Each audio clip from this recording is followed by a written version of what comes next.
Welcome to my podcast. Thanks for Brandon Dunne. Thank you. Thank you for joining me. Thank you for having me, Sho. I'm excited to be talking with you. I feel like I haven't seen you in a while. It's usually at my birthday, but we didn't really do a big birthday thing this year, so. Okay, but I don't remember when I went to your birthday party. I guess it wasn't that much of an event for you in Prospect Park. Yeah, but no. I meant it's like I don't remember the last time I went to yours. Oh yeah. Yeah. It might have been just a year ago, but it wasn't this year. I'll tell you that for sure.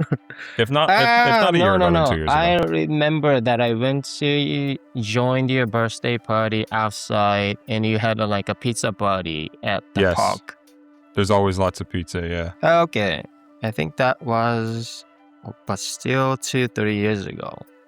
We'll say 2. Okay, 2 years ago. We'll say 2. I don't think it's been 3 years. Okay. So how's your last 2 years? It's been good. It's been eventful. It's been full of changes. But happy where I'm at. Okay. Great. Happy with so you still the same place in Brooklyn? You didn't move? The place, you have been to my place before, right? Yes, but I don't think feels like so long ago. I've visited your place right now. I mean, the place I used to live right around the corner from where I live now, but still in the same neighborhood that you visited me at in times past. So yeah, I've been living right here in Brooklyn for 14 years now, more or less in the same 1.5 block radius. So I'm comfortable. So you came from Portland 14 years ago? At the time, I was living in Oregon, but I was living in Eugene, Oregon, which is an hour and a half south of Portland on the I-95 corridor in the Willamette Valley. Sorry, not the I-95 corridor. Wow. I-5, I believe it is. I see. Important distinction. Okay. Yeah, I wanted to ask about Portland and Nike to know the sneaker culture on West Coast. Yeah. Yeah. So I think that's... Keep going. Sorry, I didn't know if I interrupted you. No. Sorry. I mean, I wanted to ask about Portland first, and maybe later Nike. Yeah. So I personally still want to ask about the city, the Portland and the Beaverton. Which city were you grown up? So actually, I never lived in Portland nor Beaverton. The town that I grew up in, or the town that I'm originally from, is a little town called Astoria, which is on the coast of Oregon. So an hour and a half west of Portland, where the Columbia River opens up.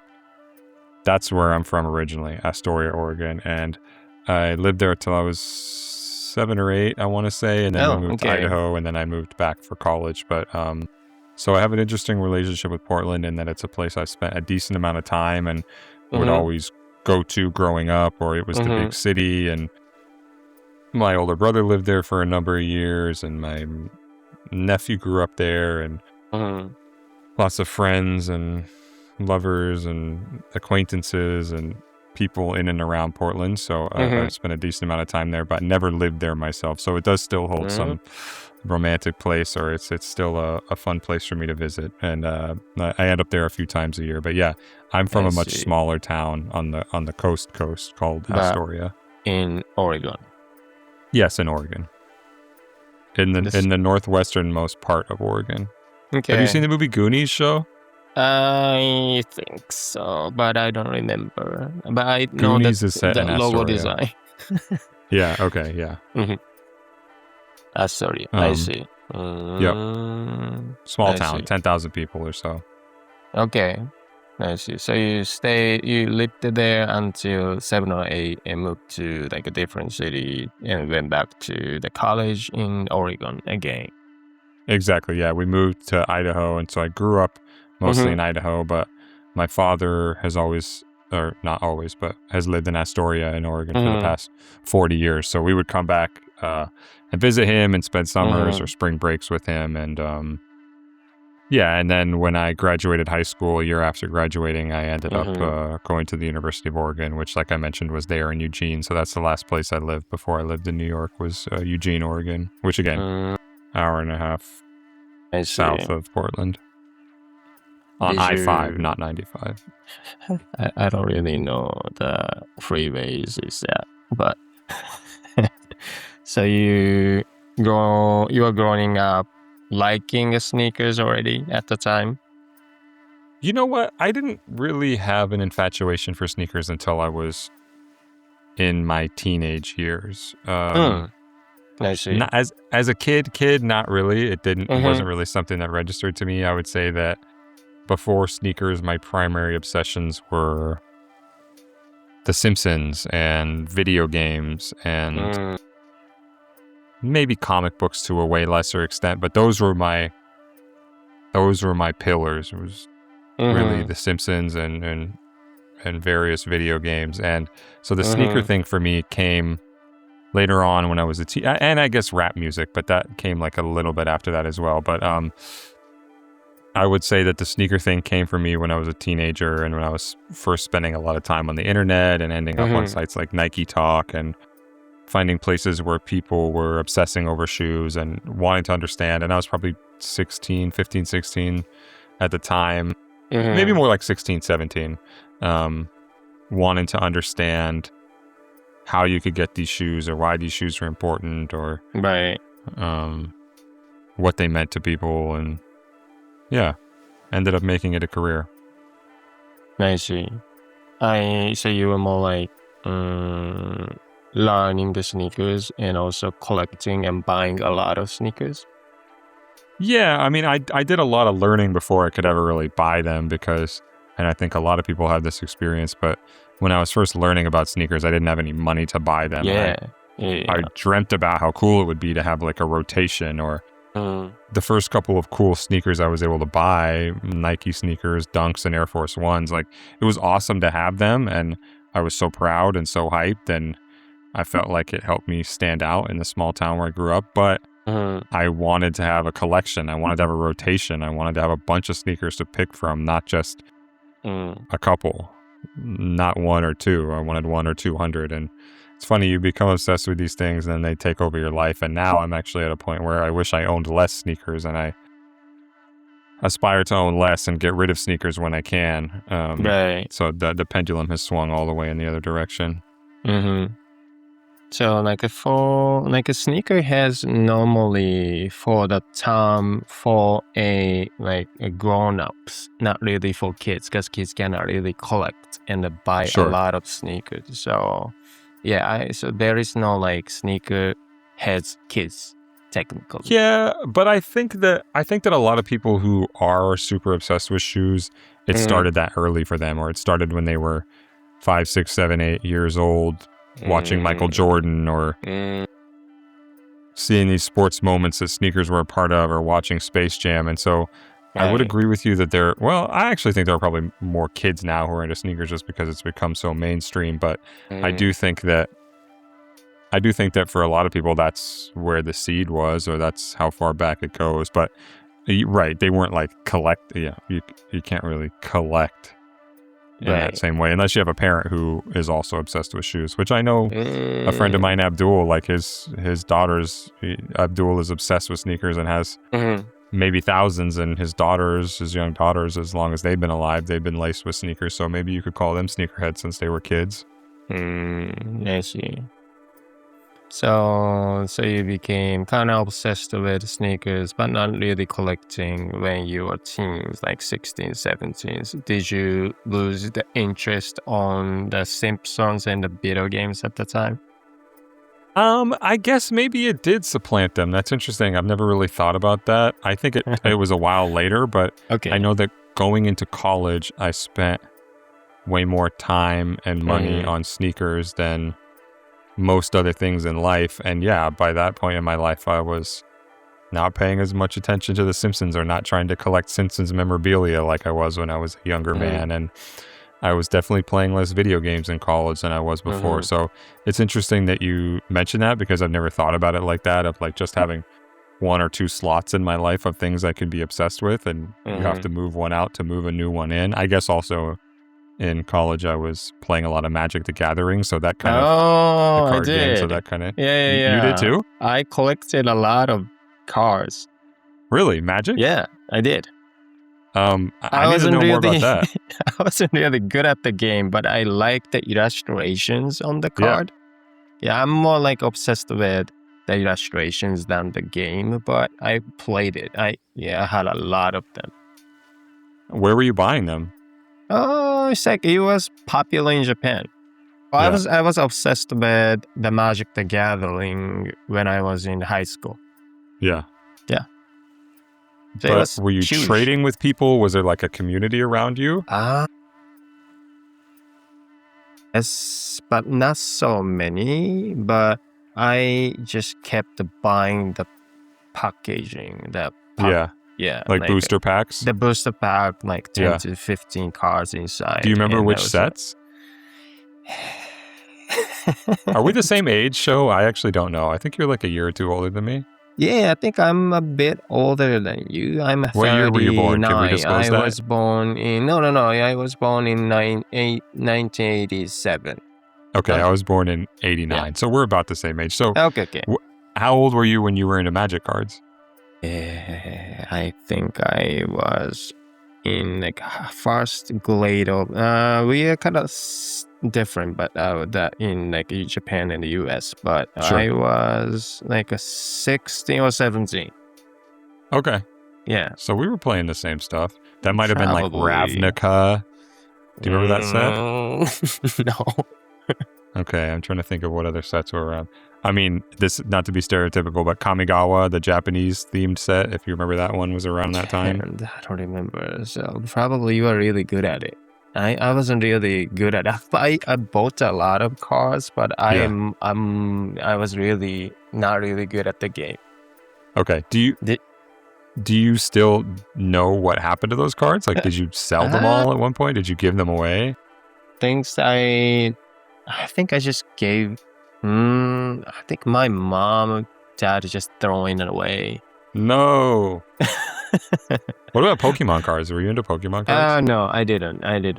Play the game.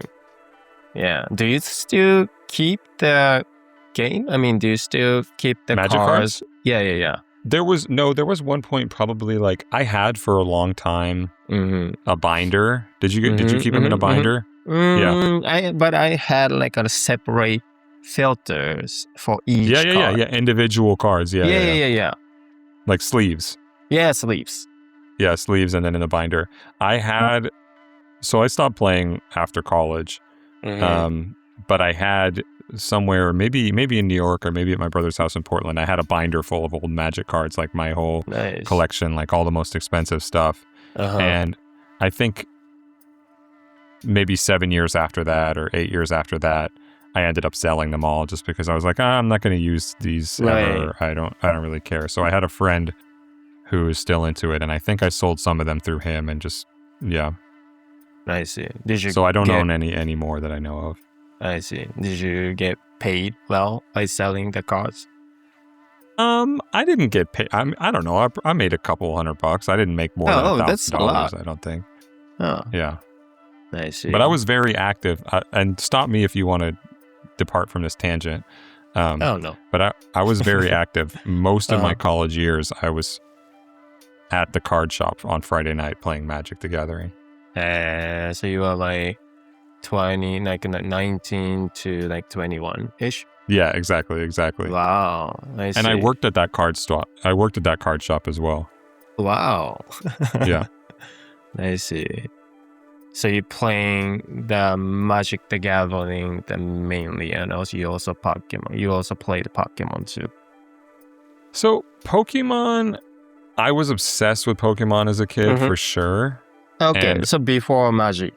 Well before Magic, years before Magic. I see. But Pokemon for me, the card game, I collected it, but I never played it. I played the games a lot, and I remember Right. reading about Pokemon Red and Blue and how they were going to be released in America. I think it was probably Nintendo Power Magazine at the time, and hotly anticipating and needing to be the first person with Pokemon. I think we got Pokemon Blue, and I was super excited about that.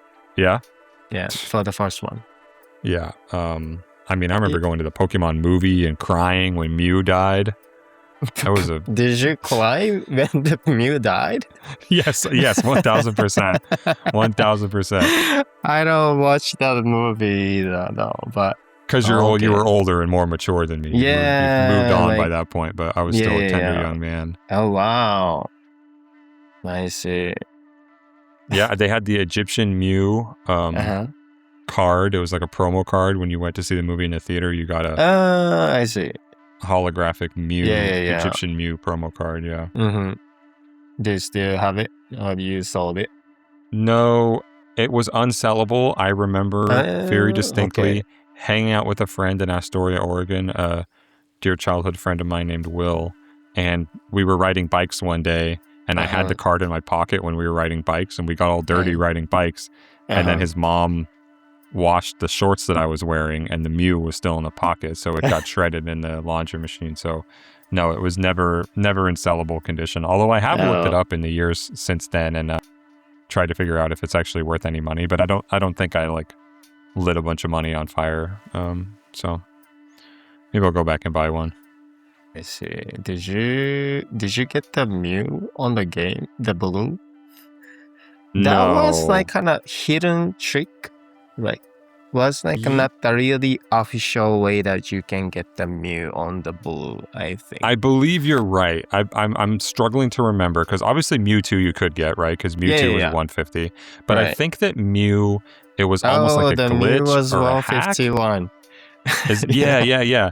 And I spent a lot of time on this website, Game FAQs, back then, and there were all these rumors about some hidden Pokemon, and you had to push a truck or something like that.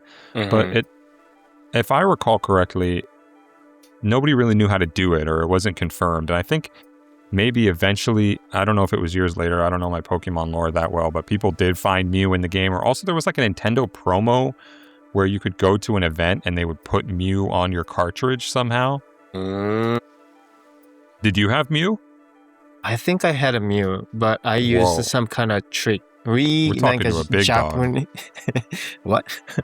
Yeah, I mean, I didn't know you were this deep in the game. Yeah, but that was my elementary school, or even like a not even junior high school. Yeah.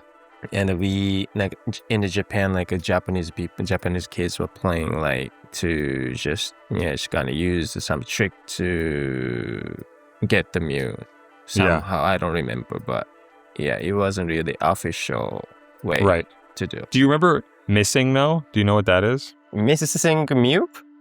No, Missing No. No. Missing No was a glitch Pokemon that was in the original game. Missing No, it's short for missing number. And there was this part of the game where you could walk all around and then push this thing and move over, and then you would get this glitch Pokemon called Missing No. And the art for it was just really weird. Okay. It was just a bunch of pixels, if I recall correctly, and it might corrupt your game if you used it, but also you could use it to copy items. Yeah, Missing No. Yeah. Also, if you get the Mew, it's game might be broken. So that was kind of it's a risk, right? It's a risk. Yeah. And even the Mew wasn't really that strong anyway. Right. You just wanted to have it just to have it. Yeah. It's more like a Pikachu level. Yeah. Okay, so that was your before teens, but you moved on to Magic the Gathering heavily on 19 to 21. It was the Magic the Gathering is the main thing of the ages, 19 to 21.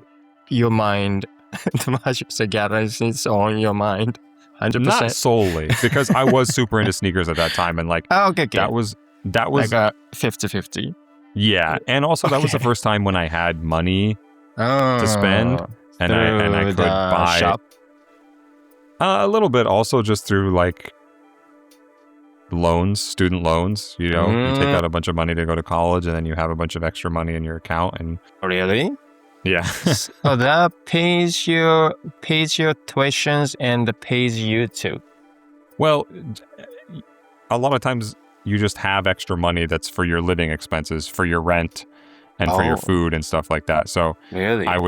the loans that I would get, like part of it would go to tuition and things like that. And then afterward, there'd be, I think, a refund check, if I recall correctly. So an extra amount that you could use, like I said, to pay your rent, to buy food, to buy magic cards, to buy sneakers. So it was the first time where I would like have a chunk of money and I see. and really be able to buy sneakers without anybody questioning it. Okay. Nice. Yeah. Is it? Okay. It was a good feeling. I see. So you were buying the sneakers at the time, and you graduated college when you were like 22 and 4. It was 22, I think I was, maybe 23. Yeah. Okay. Then after that, you went to New York or stayed? Yes. Okay. Right away. Yep. I see. I stayed in Oregon for another 2 months after I graduated, and then I moved to New York. Join Soul Collector before moving to New York? No, at that time I was working for a website called Sneaker News. So this was a couple years before the whole Soul Collector complex chapter in my career. So I had been doing the sneaker writing thing for a little while at that point, and that was through this website called Sneaker News. So they had hired me full time and asked me to move to New York. So that's how I first ended up in New York. Yeah. So you kind of applied after you graduate high school? No, I was working for them while I was still in college. Oh, I see. Yeah. I think I actually had to decide. There were a few tough decisions, but I stopped working at the card shop so I could work more full time on the sneaker stuff. I see. Have you ever thought of making the card as your professional job? No, No. like working in them or like playing as like a professional player. Either way. No, I don't think. I mean, one, I wasn't ever good enough to be a professional player. Although I followed the pro Magic the Gathering scene for quite some time and could tell you at any given time who was winning that tournament or what the metagame looked like, etc. But no, I never thought about it as like a career, and definitely not like working at a card shop. I mean, it was fun and like I liked the environment and I spent a lot of money and time there, but more like you can, I don't know, after shop, maybe you can work at like the Magic the Gathering headquarters to build up the cars. This is true. I think that'd be fun. I think that would be fun. Yeah. I may have, that ship may have sailed. I may have taken a turn that led me pretty far away from that at this point, but maybe they'll come knocking. I see. So at the time you're already kind of like moving towards to sneaker than card game. Yeah, for sure. I see. So Sneakers News, you stayed like a few years and move on to Soul Collector, like a few years later in New York. Yeah. 2012, I moved to New York, and then in 2014, I started working. I think October 2014 it was for Soul Collector. And were you already at Complex at the time? No, I interned at Complex, but 2011. Oh, I didn't realize. Yeah, I worked and I interned there just few months, but I wasn't able to join the team. But I kind of kept sending an email to Brent. Legend. Like for 4 years. hire me. please. But yeah, it took me like 4 years, and finally I could join in 2015. Okay. Yeah, so I think I could join the complex officially after you. Got it. But not too long after me. Yeah, right. It's almost like a year or less. And I joined with, I forgot his name, but I joined the guy who worked at Soul Collector, your coworker. Do you remember his name? Well, I remember all of their names, but who would have joined at the same time as you? Bald guy. Matt Welty? No. He's good looking, but bald guy. Good he worked bald guy. He worked on Soul Collector? Yeah, he works at Soul Collector, and he joined exactly at the same time as me in 2015. What did he do? Rich Lopez. Rich Lopez. Ooh, yeah, I'm sorry. Yeah. Of course. Rich. Yeah. Rich. Of course. Yeah. So, we went to the orientation together. Ah, very nice. And I still remember. Yeah. And also, I sat next to you for the maybe after some. No, for the first time I was sitting next to you. Yeah.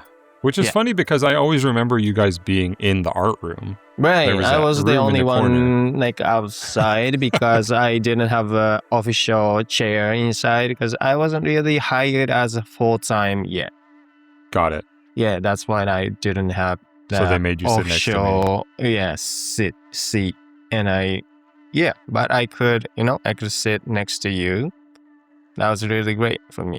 That's why I could have the podcast with you right now. I hope it was a good time. It was really, I don't know. I was pretty much shy not to really talk to anybody at the time. And people were talking about the sports and sneakers and almost every day. So I wasn't really I don't know what they're talking about. And I'm so shy and I don't really know the sports. Yeah. And they don't really talk about the music. Not really. It's more into sports and sneakers at the time.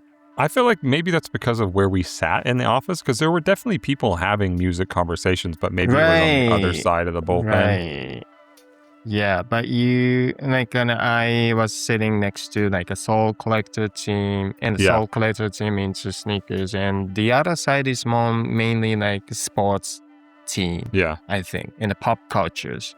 Sure. Also Kristen. My dear friend Kristen. Yeah. So she was there too, and Adam from the sports team. Adam Caparel. Yes. Tall guy. Yeah. I saw him very unexpectedly a couple months ago. Okay. Working. Yeah. It was a funny run-in. He was a character. Okay. Yeah, so you guys were talking about the sports and sneakers.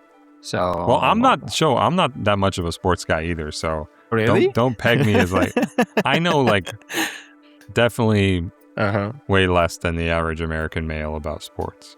So you're more into just the sneakers. Just Magic the Gathering. The only sport I need. I see. Same. Yeah, same. Right. So yeah, I was sitting next to you. That's 2015. Who else sat in it? Was Rich Lopez sitting next to us as well? Maybe Gerald? Yeah, Gerald was sitting next to you. So Gerald, you, me. Yeah. Yeah, I didn't see Rich Lopez. But I think he was sitting somewhere else, right? It's hard to remember. Yeah, I feel like Justin Bolus was near us too, but yes, I think so. I could see some fast VP's team kind of close by, but but long time ago. I see. So so since then you were into sneakers only. Are you so after Magic the Gathering, you say you lost that space and you kept the space only for sneakers, or did you have anything else? I feel like maybe I have other things now, but I do feel like for most of my 20s it was only sneakers, and that was wow, okay. All the space was taken up by that. Not only mentally, but also Mhm. physically in my home. I mean, you've Mhm. probably seen in the past rooms that I've lived in that are crammed full of shoes, and that's always a situation in my life, or has been for the past decade and a half. So yeah, I do think that first chapter of my New York life was all sneakers. I see. No Magic the Mm, Gathering. right. I see. So for them, it's a bit changed now. When you are 30s, you are Maybe a little bit. 37 now. 6, Damn, you're right. I am 37. Damn. almost 40s. I'm almost 40s. Yeah. Yeah. We were 20s. So long ago. Do you really? Yeah. Mhm. No, ask me what. No. It's alright. It's more like I don't really miss 20s, but I still feel No. like I'm still. I don't know. I still feel like in 20s. I don't really. I'm not. Yeah. No, I feel like I'm in my 30s. I feel like I'm in my Okay. 30s. I definitely don't feel like I'm in my 40s, you know? Yeah. Yeah. Do I miss my 20s? No. Like, it was a fun Yeah, same. time, but I Yeah. don't need to go back to that, I think. Yeah. I think I don't miss 20 because I still feel like I'm still in 20s. Got it. I You don't never know. left. It's never. Yeah, it never changed since I joined Complex. Still, I see. I don't know. Yeah. By the way, so you stayed Soul Collector. No, you are more like you joined the Soul Collector first, but you are with Complex already. Yeah, Did I you- mean, Soul Collector was owned by Complex, just like First We Feast and some of those Right. other websites. So it was this thing where we worked on Soul Collector, and Soul Collector existed as a separate website and a separate brand. But eventually I just worked on Complex stuff when we kind of shut down Soul Collector. So Right. Same thing, essentially. Yeah. So that was like 2019 or 18-ish. Yeah, around there. I see. Then so you kind of officially joined Complex only. Yeah, or was it? I'm trying to remember when we made the switch. It might have been more like 2020, actually. I see. Yeah. I still remember that Tommy was doing the Soul Collector Tommy Lamb, branding that's right. Yeah. in like later, like 2019 or 2020. Yeah, so like Full Size Run, one of the shows that I co-hosted. Right. I think Tommy designed all the graphics for that. Yeah. I first did, but it didn't really well. So Tommy really killed it. I'm really glad that Tommy redesigned it. No, I mean, I'm sure yours were just as good. Oh, Do you ever talk to Tommy? Not really. Oh, no, I talked to Tommy, but just on the text messaging. Yeah. But I was talking to him like a month ago. Nice. Yeah. And also Yulia was a designer at Soul Collector. Yeah, exactly. Yulia had Before worked for me. Soul Collector before Complex purchased it, and she lived in Portland where Soul Collector was based at the time. So her journey with the brand started even before mine. Oh, okay. Nice. So she came with the Soul Collector to New York. I believe so, yeah. Nice. Yeah, I haven't really talked to Yulia for long, but yeah. Yeah, I exchange messages with her every once in a while on text or over Instagram, but don't really keep in touch with her. Nice. Yeah. Got it. Yeah, it's been a while. Cool. So, okay. So you joined Complex officially. So you became the editor-in-chief, or like the top one of the company. No, not of the company, of sneakers, like overseeing everything sneakers related. I was not the top banana. What's the title? What was your title at Complex? That like cool when one. I left? Yeah. I don't know. It's like I think it was like head of sneakers. Really? It's more or like something like that. Founder of No, Soul no. Collective. No. I would never claim that. It's more like a general General manager or something like that. Yeah. I'm sure it sounded more impressive than it actually was in practice. Okay. I see. So I remember that the Gerald left and he became the head of Soul Collective. Yeah. Right. Yeah. That's for sure. Yeah. And so after Soul Collective is gone, it's still kind of there, right? But it's not really owned by Complex. No, it doesn't really exist right now. Really? As far as I can tell, yeah.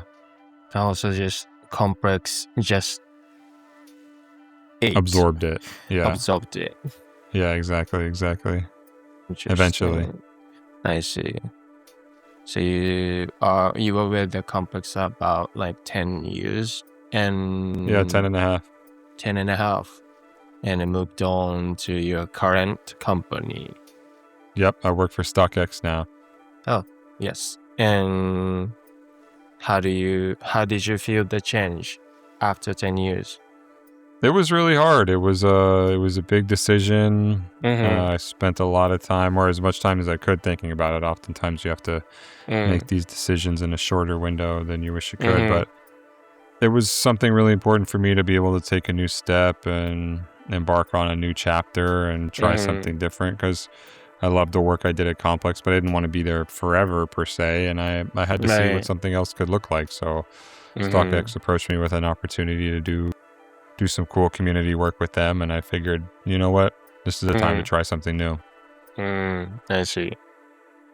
I could see what you do only on Instagram, and as I can see it on the social page, you are doing like a video content, like not the full size thumb, but more like your own show on StockX, telling the sneakers news. Yeah, that's part of what I do. Yeah. Okay. It's not all content. Like at Complex, everything I worked on was content related because it's a content company. But at StockX, it's like a third of what I do, and then there's a lot of time I spend trying to pitch stories or get people interested in what we do at StockX, or bringing people on tours, or helping humanize the company and showing people what our process looks like. So I do still get to do shows and unboxings and videos, which I quite enjoy, but it's a smaller part of my job now than it was when I was at Complex. Oh, I see. So at Complex, you're more like onto just video contents, like always on. Yeah, always on the screen. Yeah, or writing. I did a lot of writing. Writing. Oh, right. So you don't really. So writing is not really your main job at StockX. No. Certainly not in the way that it was at Complex. Although later on at Complex, the video became much more important. Right. Because that's just the way the industry went. But I do miss a little bit being able to write about sneakers. But yeah. We'll find a way. We'll. I'm sure I'll be back at some point. So what do you do at StockX?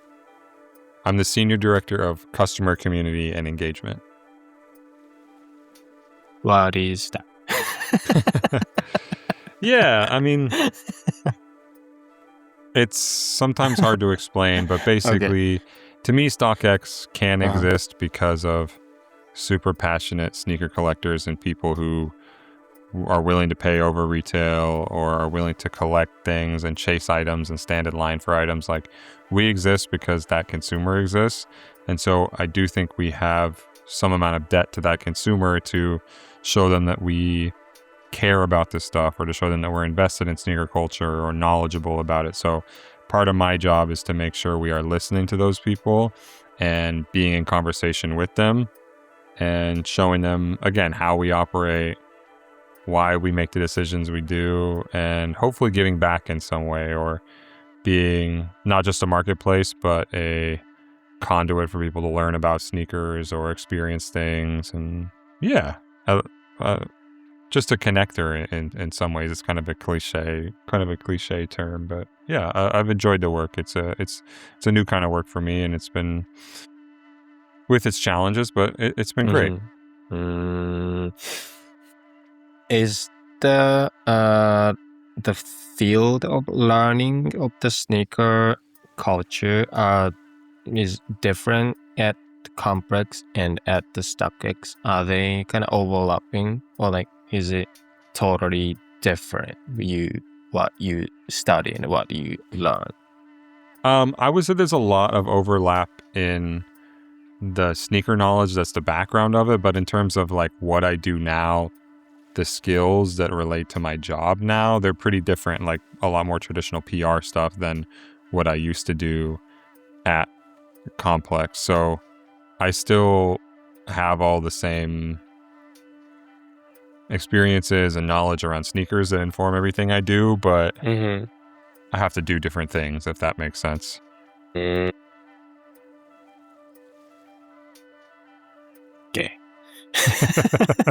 It sounds like it doesn't make sense. I'm still trying to understand the difference between what you did at Complex and what you do at the StockX, but I think I'm getting it. I hope you are. Yes, and also, yeah, so I wanted to, so this is probably my main topic that I wanted to ask you.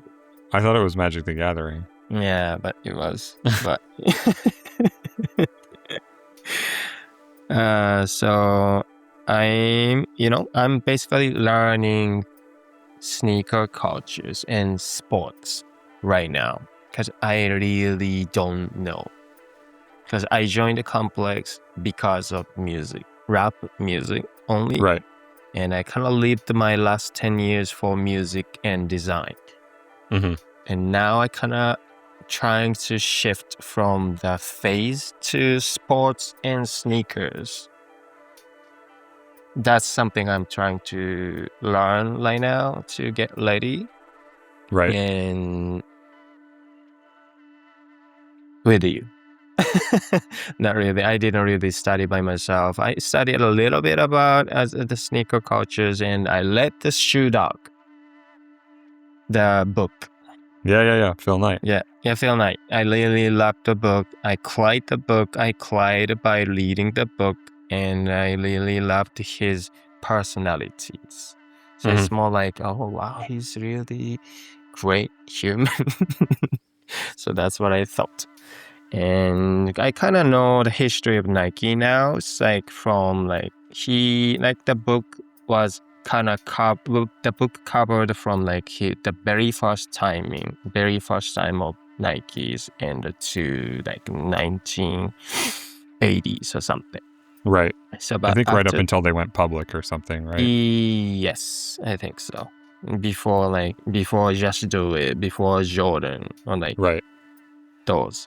But I kind of still want to know about the history of Nike yet, but I'd like to ask more about right now. Like, what is sneaker culture right now?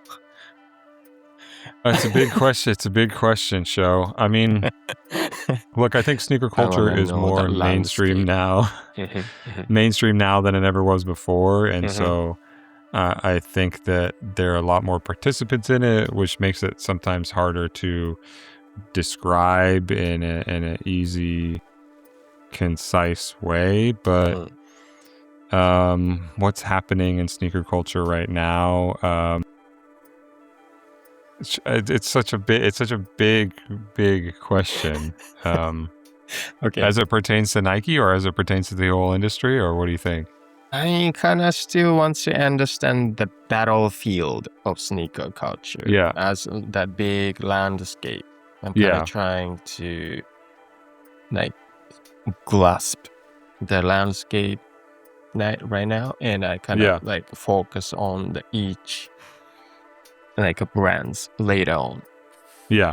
Okay. So, I mean, Nike is still the biggest and the best, and there have been a lot of headlines about Nike slowing down or faltering and things like that, and those are real, and the revenue and the share price reflect that. But I think there's still a tone in the sportswear industry that's set by Nike, and that's still very much the case. And I still think they have more interesting product than anybody else. But I think that you have to give credit to brands like Vans right now, or brands like Asics, who have really come up with interesting ways to approach the market. And I think there's a lot of cool Adidas product out there right now. I'm just like listing off. I'm sorry. I'm not being very focused right now because it's like such a detailed macro picture that I'm trying to paint at the same time. I think a lot of people are maybe less interested in the super limited lining up, having to invest a ton in a sneaker than they were before. I think in some ways people got sick of that, or people grew out of that. I think that that's a real thing, that fatigue. And I think that maybe brands are having trouble capturing those people's attention in the same way. The sneakers app is probably the best representation of this, where when that app was really the pinnacle of Nike product 5 years ago, that every single thing on there sold out, and you would turn on push notifications. But nowadays you don't even necessarily open it up, because you could get the sneakers relatively easily because not that many people want them. So I think that's one of the difficult spots in the industry right now. But I think So there the are always sneaker app era is kind of gone. in my opinion, we're past that. In Brendan's opinion. Okay. Yeah. In my Got it. humble opinion. Okay. Yeah, I mean, I think a lot of people More into non-limited sneakers. I think so. To me, in some ways, I think the new cool thing is not necessarily the Travis Scott or the obvious collaboration pair. I think that there is sometimes a cooler route with this stuff by finding something on the shelves at JD Sports or Foot Locker, or going and shopping vintage. And I just bookmarked a pair of shoes today, or maybe it was yesterday, that is an old Nike Field General from, I think it's an 80s pair.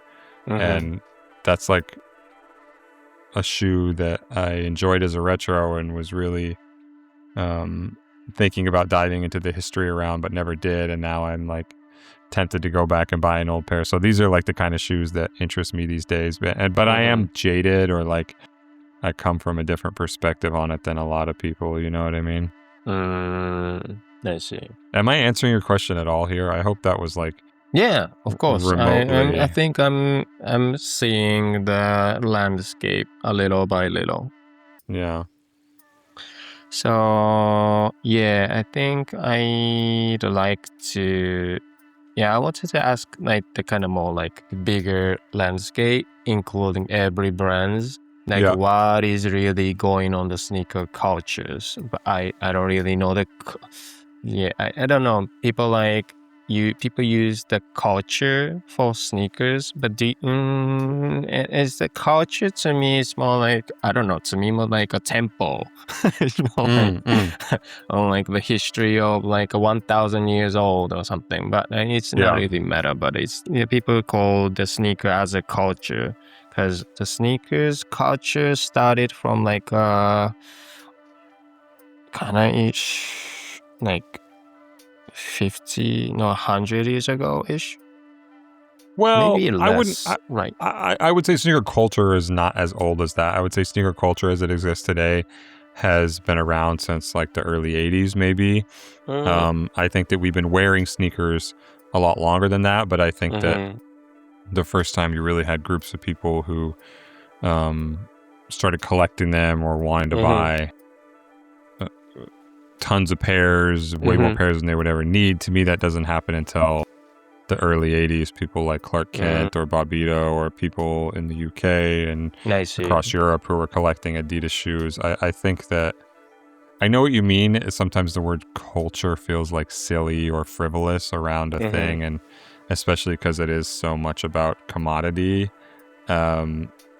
versus like, a religious culture or something like that. But I do think that there are things in sneaker culture that are analogous to things in other cultures that might seem... Yeah. I'm not being very articulate here, but like... There are... Okay, so like, you know, you mentioned like a temple or... if a culture needs a place like for people to gather... Chinese big bridge or something. Right. Like these experiences that you have there at the Chinese big bridge, in sneakers, you might have them while lining up for a shoe, and you might experience similar things while you are waiting for hours in line and hoping that the person opens the door, and you are surrounded by a bunch of people like yourself who are all striving for the same goal. Or I don't know, maybe it's akin to a religious experience if you were sleeping out on the sidewalk all night and abandoned the comforts of your home to pursue this thing. In a religious setting, maybe you had been fasting or you had been abstaining from something in order to participate in this religious cultural experience. So I know what you mean about sneakers feeling like something that is, what's the right word? Less weighty? I don't know, but like has less weight to it than religion. It's certainly not a religion, but I do think that there are experiences in sneaker collecting that do mirror those in longer, more well-established cultures, I guess. I see. But even though I don't kinda... even though like the word sneaker culture or the phrase sneaker culture is kind of like cheesy and something I don't try to use too much, but I appreciate the discussion of it. I see. I mean, but after talking with you, that like the sneaker culture, even like the rap culture, like hip hop music culture, is still like under 100 years. But what I'm kind of getting why people use the word culture, because of that kind of energy in it. It's like the sneaker is huge because people loved it so heavily. Even it's very short term, but it's really huge energy in it. Like the sneakers and the rap music, and also, is there anything else? Like a There's modern nothing else. Culture, just nothing sneakers else? and rap music. That's two? As far as I know. Oh, okay. It's just two. Serious? No. But I don't think that people don't really use culture for any other, like a modern entertainment, right? Yeah. I mean, I think there's like culture of fandom around like Marvel movies or Star Wars or other things that people can study and become obsessed with and participate in economically, and you resell things or line up, right? I think all these things are kind of overlapping in these different cultural arenas. Still don't use the word culture for those, right? I think.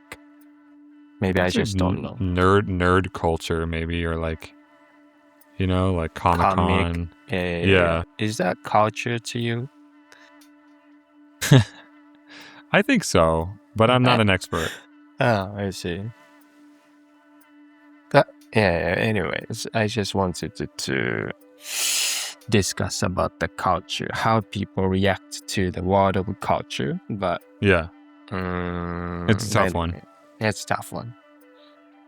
I remember. But we're here to discuss the tough things. Yeah. So, do you still enjoy the making like a contents for the school? I mean, for video contents. Are you still excited to make your own shows? Yeah, for sure. Okay. For sure. I really like it, and it's very rewarding. And I think that there are plenty of unexplored angles when it comes to telling stories around sneakers or reporting around sneakers. And again, that's not everything what I do now. It's a fraction of what I do now, but right. I am still excited to be able to do it and to preview a shoe or review a shoe, or a lot of the work we do at StockX is around data storytelling. So I'm able to report on how popular Vans are right now and what the most popular Vans are and what they were 2 years ago and which ones are reselling and which ones aren't. And I think that having covered sneakers for so long, that level of data I felt was always missing. And so that's part of the thing that I really enjoy at StockX is filling that in a way. I see. So you're learning the sneakers more from like numbers than... that's I've been able to approach it from that perspective in a way that I wasn't able to before. And we have I mean, StockX has been around for 10 years and we have 10 years worth of data around how much shoes were selling for back then versus how much they are now, and all sorts of graphs we can create and pie charts and things like that. And I love that level of detail. I see. Do you feel like you're learning more than when you are at a complex? Like, I know it's different. You're kind of learning the different things at StockX from like numbers, but do you feel like learning a different things of like a different perspective of sneakers? Yeah, I think it's learning a different perspective and learning the business a little bit more. And again, this like numbers driven approach that wasn't always there in my work at Complex. At the Complex, you don't really follow only on numbers. Did you? Not only numbers, but I spent a decent amount of time reporting on like earnings reports sellings. and ups and downs of the business. So there was an element to that. I see. What did you focus on? What factors of sneakers did you focus on when you were at Nike? Now you are work at StockX, you focus on numbers. But what did you focus on? Like which factors of sneakers at Complex? At Complex? Yeah, I mean, I wrote a lot about sneakers in pop cultural moments and advertisements and movies and things like that. I wrote about like connecting to the outside of sneakers. Yeah. How they connect to the larger world. Scandals that would happen. Break-ins, backdoors, and all this spicy stuff. And then a lot of just like trying to break news about shoes that were coming out in the next 18 months before anybody else was reporting on them. That was another one of my things that I tried to focus on. I see. I came up with the question that I really wanted to ask. No, I hope I have the answer. Anyone who is in sneaker cultures heavily. This is like my heaviest, the biggest mystery of my mind. Why sneaker has to have the logo a lot? Even like the Nike sneakers has like a 1, 2, 3, even 4 logos on each sneakers. And even like Adidas has some like 3 stripes always, right? Yeah, always. Why? I think that a logo is able to describe to someone the totality of what a brand encompasses. And I think sometimes it's a nice shortcut to say that this product means all these things. And I think that the best designed logos, the swoosh among them from Nike, can convey a sense of motion or power or attitude that is really enduring. But I do know what you mean, and I do think that there are sneakers with too many logos, or I wish I could remember the exact anecdote, but there's something something from a Nike designer in the early 90s who was like counting on a shoe and counting like 36 Nike swooshes or something like that. And On each sneakers? like on one pair of shoes or something. Really? Maybe I'm making up the number, but it was Okay, it was a lot. And I then see. I knew a designer actually who worked at Nike for a time, and they would challenge themselves to design something and then take the swoosh off of it and see if it still looked as good. Because again, when I think of sneaker logos, I think of the swoosh first and foremost, and that being, in my opinion, the best one. And I think that does so much for a shoe, but then you have to ask yourself, can the shoe stand on its own without the logo? Is it still a powerful shoe without that really obvious brand mark? And I think some are, right? But I think a really good example of the opposite of that approach to design from the early 90s of swooshed out everything is the Nike Air Huarache, which doesn't have any swooshes on it save for the tongue label, I think. And I think the strap on the back is just the Nike word mark, so I think it's not even there. But one of the early versions of the shoe, I think, had a swoosh on the sewn on tongue label, and then I think maybe they replaced it with the Huarache logo later. So that was a great example of a shoe that can convey that distinctly Nike thing, but not have to rely on the swoosh as a mark. I see. Yeah, I always wondering why it's like I kind of feel like every time I wear sneakers, I feel like why I have to promote this brand. I feel like that actually more and more. $100. Yeah. It's a funny perspective too that actually my dad expressed to me once, and yeah, and he would have been around in Oregon when people were first wearing like Nike on their shirts, and he was like, "Why are we paying to promote this brand?" Same as your dad. Yeah, and I do feel that way sometimes, and sometimes the sneakers I'm into now, I want them to be a little less brandy, a little less heavy on the logos. Yeah, so I feel you on that one, even though I have a million sneakers that say otherwise. But I know where you're coming from. I see. Yeah, but I don't really want to be, against to that, like people, like sneaker has to have the logo for sure, because to promote their branding.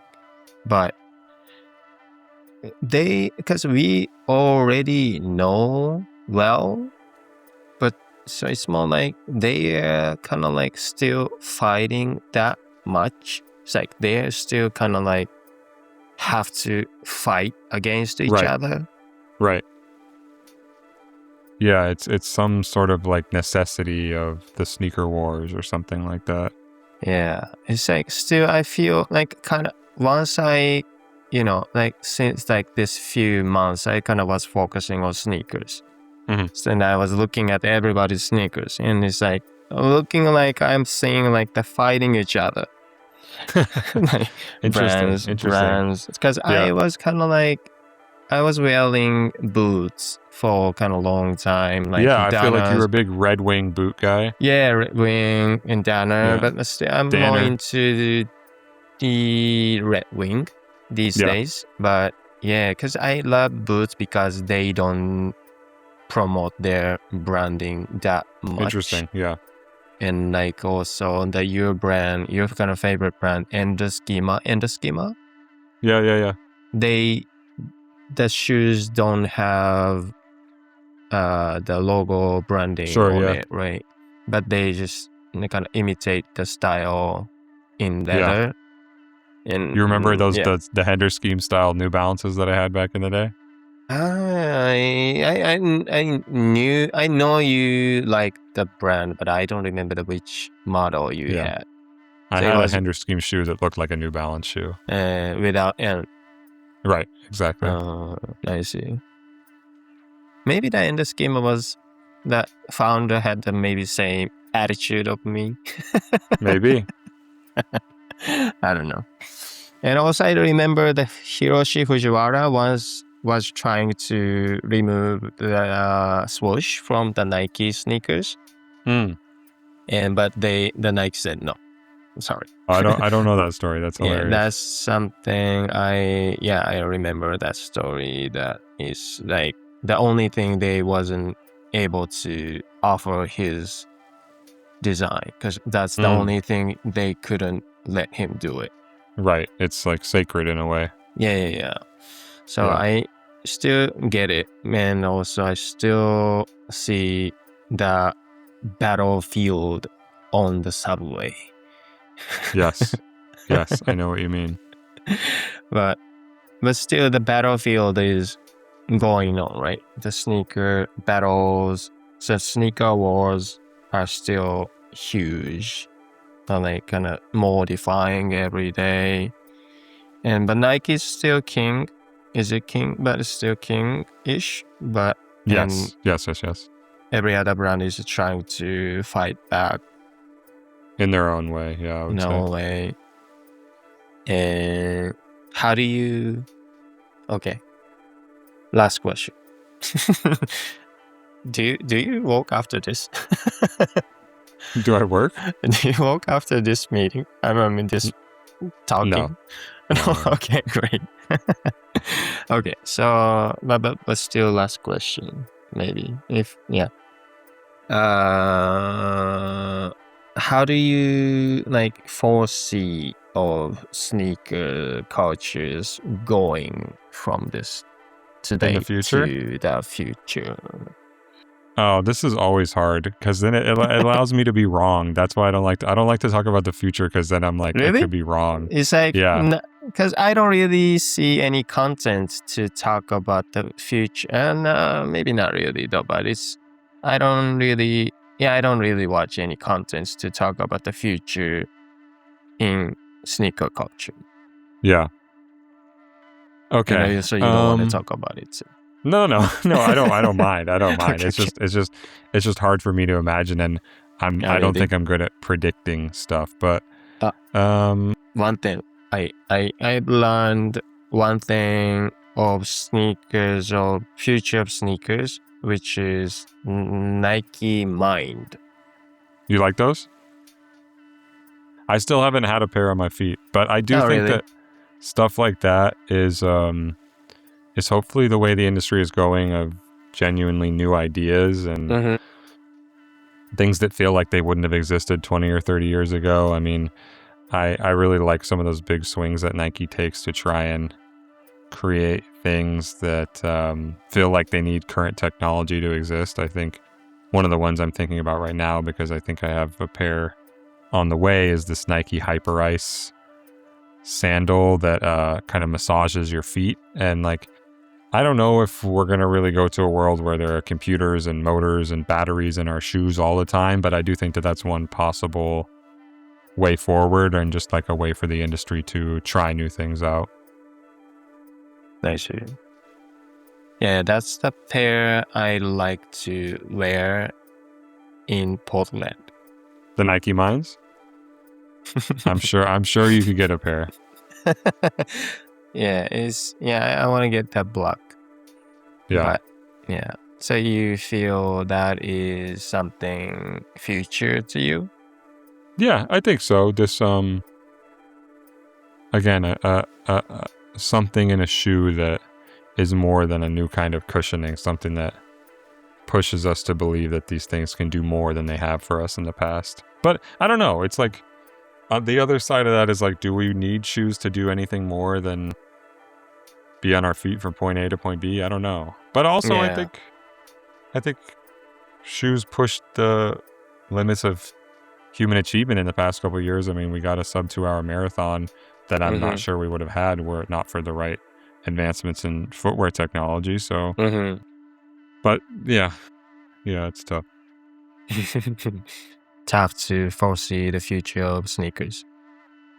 For me, yeah. From where I sit, yeah. I see. Do you... Oh, yeah. So that wasn't really the final question. No worries. Do you connect sneakers to sports? Is that the different? You don't really connect these two to you? I mean, I think it's impossible to disconnect them, but I would say that most of my love for sneakers does not come from sports or is not tied to sports, even though almost all the sneakers I love are sports sneakers in some way. Right. I don't necessarily love them because of the sporting aspect. Although I would say the exception to this is like running sneakers because that's the one sport I do participate in is running, and so only sports you do? I think so, Sho. I think just running. I do too. Yeah. I did the half marathon this year twice. How'd it go? I was 1:52. 1 hour and 52 minutes. It wasn't really that bad, right? Yeah, it's good. That's good. It's good. Okay. Yeah, I was really dying running. It's like a maximum power I used. Yeah. Of my life. It's a good feeling. Yeah. I was really mad at myself. Really? Why? It's like I felt really dying. It's like it was so tough for me. It wasn't good while I'm running, but I felt really good after I finished running. Yeah. Yeah, I was really cursing myself while I'm running. I know this feeling. I'm training for the Berlin Marathon right now, so I have to go run 20 miles tomorrow morning. Wow. Yeah. 20 miles. Yeah. Practice. Gotta get ready. The last marathon I ran was a Tokyo Marathon, and it didn't go as I'd hoped, so. I see. Wow, you are heavily on the marathon. Yeah. Have you ever to do triathlon? Triathlon, no. Triathlon. Yeah. I don't. I don't know that I ever will. I'm not that much of a swimmer. I grew up swimming in lakes a lot, but I don't. Let's do it. I kind of want to do it. Yeah. Okay. How long do you bike in a triathlon? No idea. Yeah, I was gonna look it up, but we'll figure it out. I see. So you can connect the running and sneakers. For sure. I see. Why? It's okay. Okay. So this is the final question. No more. So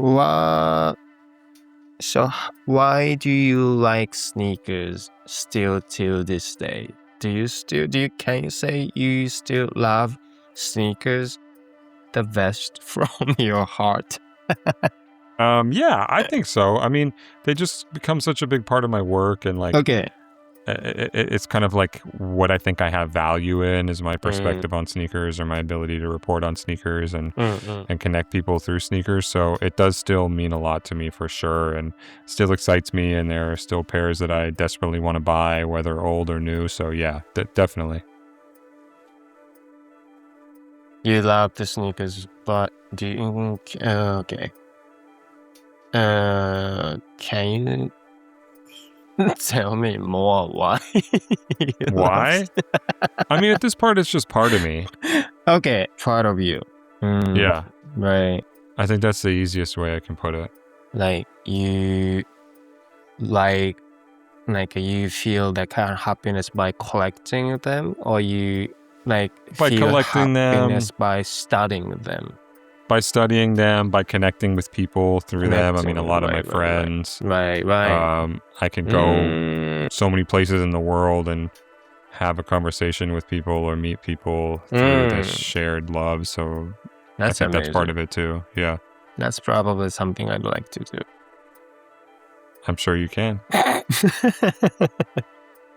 Connecting them sounds really great because I don't think I would collect them. And also just need one pair for running. Sure. And I have Nike Bomelo 18. You like them? I do. Yeah. I do have the Gore-Tex version. Nice. which is amazing in terms of the design, because the branding is tiny. I mean, slight, nicely. I really want to meet the designer who did that shoes. I think we could set that up. Oh, really? Okay. I'm going to find out who designed it, and let's go. There we go. And that's something I need. Vomero 18 for running, and Nike Mind for living. For chilling. And the boots for winter. Danner boots. Let wing boots. There's a Danner outlet in Portland. Yeah, and I'm gonna go there. I have a friend there as well. Oh, nice. So I'd like to visit the company. Mm-hmm. But because I like let wing nowadays, but yeah, still, yeah. So yeah, for me it's like Nike Mind, Vomero 18. So I think that's all I need, because I'm more like a minimalist vibe living. I'm jealous. I wish I could do that. How many sneakers do you have? I don't know. 500? I think less than 500. I think like maybe 300 right now. At your house? Yeah. Wow. Sell? Yeah, I'm trying to sell a bunch right now. I'm trying to get rid of a bunch. I see. So you love connecting people through sneakers. Yeah, I think that's a nice way to put it. Yeah, I think so. And that's something I'm into it. Cool. That's all I wanted to ask today. I wish I could ask more about Nike specifically. Like a swoosh 101, Adidas 101, Vans 101. Is that something you could do? Like for 1 hour? To lecture me? Like someone like me? Yeah, if you want. Yeah. Oh, really? Sure. Oh, cool. So can we keep doing this? Sure, let's do it. Not today, but... Yeah. Okay, Couple weeks or something? Yeah, after I move to there. Sounds good. What else do you need? Anything else you need from me, Shao? No, maybe just need your judgment on my podcast. How did you feel? No, it was good. It was fun. I mean, it feels like I'm talking to a friend, so it's easy. Okay. Is it good enough to promote your Instagram, this podcast episode? Yeah, I'll share it. I'm happy to share it. I don't really want to force you, because I don't care. I don't care. No. Okay. If I don't force you, is this episode is good enough for you to feel, I want to promote this episode for him? Yes, of course. Is it? Okay. Yeah. Okay, cool. Yeah, that's all I wanted to know. Cool. Thank you, Shao. I appreciate it.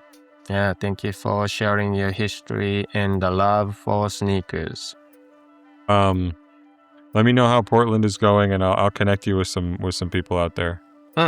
Thank you. Did we talk about? Do you remember Brennan, who used to work for Soul Collector? You keep mentioning him, but I still don't remember his face. But I have his contact information. Okay, he's in and out of Portland, Japanese American dude. He'll connect you with everybody out there. Okay, yeah, he works for Nike. Okay, great. Yeah, I know someone. I have a few friends there. So, okay, cool. Yeah, I like to be social this time, not like shy guy, the Asian boy. This time, I'm already 40, so I have to be social. Yeah. Right. Okay. You'll figure it out. I figure it out. So, could you come visit me in Portland? Well, yeah, I'm there a couple times a year. You'll know. I'll give you a heads up for sure. Okay, great. I'm gonna get your lunch. Yeah. I look forward to it. in Nike mind. Beautiful. Great. So I'll talk to you soon. All right, dude. Take care. Thank you so much, Brendan Dunne. I will good talk show. to you soon. All right, later. Bye.